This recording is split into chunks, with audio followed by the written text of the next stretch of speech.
Bonjour et bienvenue pour une nouvelle vidéo lecture. Donc aujourd'hui, je vais vous reparler de la trilogie Space Nova de Elie Barbati. Donc vous avez déjà fait une vidéo il y a quelques mois sur les 2 premiers tomes, et maintenant le 3e est sorti, finissant la trilogie. Et l'auteur a eu la gentillesse de m'offrir le 3e tome, donc je l'ai lu immédiatement à sa sortie, parce que j'avais tellement aimé les 2e que j'allais pas attendre plus longtemps avant de le commencer. Donc je me suis dit que ce serait intéressant de faire un retour sur les 3 tomes en même temps, parce que souvent on a du mal à commencer une trilogie quand on sait qu'elle n'est pas finie. Donc là, elle est finie, et je peux vous dire que le dernier tome répond vraiment à toutes les questions qu'on se posait. Ça fait une trilogie cohérente et complète. Donc une fois qu'on a lu les 3 tomes, on a compris tout ce qui s'est passé et il n'y a pas de questions qui restent en suspens. C'est un travail fini en fait. Donc on est dans un univers de science-fiction. Donc toute la trilogie se passe dans l'espace et sur une autre planète. C'est assez intense, il y a beaucoup de suspense, il y a plein de moments qui font peur parce qu'il y a des créatures qui sont très effrayantes dans les 3 tomes, pas toujours les mêmes, mais on est dans un univers qui est assez dangereux, il se passe énormément de choses. On apprend à découvrir les personnages au fur et à mesure de l'histoire, parce que dans le premier tome, il leur arrive tellement de choses que on les suit et on s'attache à eux parce qu'ils passent à travers plein de choses, et on apprend à la découvrir plus dans les 2 tomes suivants. J'ai trouvé assez intéressant cette façon de faire, que finalement on les découvre au fur et à mesure de l'histoire, tout comme l'univers, parce qu'au début des choses qu'on pensait avoir compris, en fait on n'avait pas compris du tout. C'est un univers qui est assez futuristique, on a les explications qu'il faut. Pour tout ce qui est description, j'ai adoré qu'il y ait plein de petites illustrations qui nous montrent les différents vaisseaux ou les animaux extraterrestres ou les choses comme ça qu'on a un peu du mal à visualiser. Alors il y a une description qui nous donne une idée, mais quand on voit l'image, c'est quand même un plus d'avoir le visuel avec. Donc ça, j'ai beaucoup apprécié.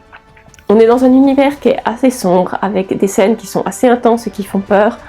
C'est pas un roman de science-fiction où on passe beaucoup de temps à expliquer les choses et où des fois on se dit ben ça, on n'avait pas forcément besoin de le savoir. Ici, toutes les informations sont utiles. Les informations qu'on a eues des fois au début, qui nous paraissaient intéressantes mais pas forcément cruciales, vont l'être plus tard. Donc on a vraiment ce qu'on a besoin comme information. C'est surtout basé sur l'action, et tout l'univers est là en fait pour servir l'histoire.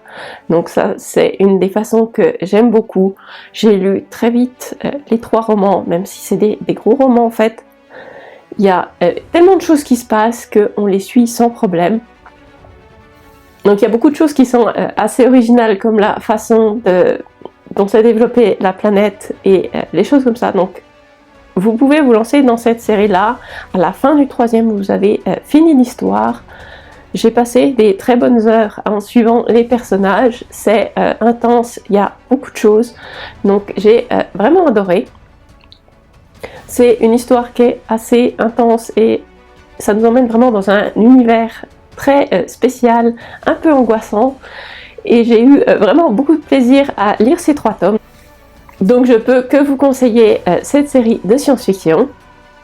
Donc maintenant, si vous avez pas lu les 2 premiers, je vous conseille plutôt d'aller voir la première vidéo qui parlait du 1er et 2e tome, parce que maintenant je vais rentrer un peu plus en détail dans le 3e tome. Et vu qu'il part juste après le tome 2, ça peut spoiler certains éléments.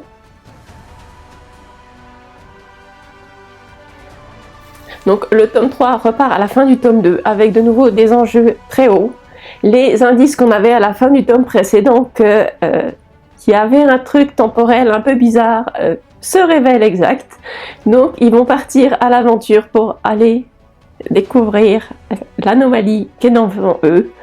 Donc comme les histoires de voyage temporel en général, l'auteur a choisi une logique qui se tient, mais on se pose encore des questions, ça reste un peu flou pour nous comme pour les personnages, mais tout se tient, la logique qui est là se tient sur le nom du truc. Ça nous apporte des choses qui deviennent assez complexes, mais vu qu'on vit ça à travers les personnages, c'est assez facile à suivre et on admet que c'est comme ça. De toute façon, c'est une technologie qu'on ne connaît pas, donc on va les suivre dans leurs aventures.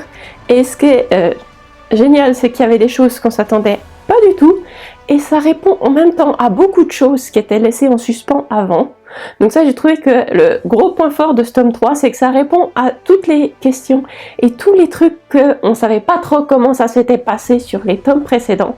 Et bien finalement, le troisième tome vient boucher tous les endroits où on avait des choses qu'on disait, mais ici, c'est peut-être pas tout à fait, mais on voyait que c'était fait plus ou moins exprès. Donc ça répond finalement toutes les choses, et ça, j'ai bien aimé que le troisième tome finit et ferme vraiment toutes les portes. Donc ici c'est le cas et j'ai beaucoup apprécié ça. L'histoire est de nouveau très intense et on les suit d'une aventure à l'autre et les pages défilent sans qu'on s'en aperçoive vraiment. Il y a juste une chose qui m'a un peu frustrée à la fin, c'est que on a une ellipse sur ce qui arrive au personnage de Sarah. Alors, point de vue de l'histoire, on sait tout. On sait ce qui va lui arriver, on sait comment ça finit, enfin... On a toutes les réponses qu'on pourrait vouloir, mais on l'a pas suivi pas à pas dans tout le processus. Alors après 600 pages du roman, je comprends pourquoi il y a une ellipse là. Donc ça en général c'est le signe d'un bon roman quand on arrive à la fin et qu'on se dit mais j'aurais aimé avoir une centaine de pages de plus pour savoir en détail qu'est-ce qui s'est passé, même si on a toutes les informations utiles.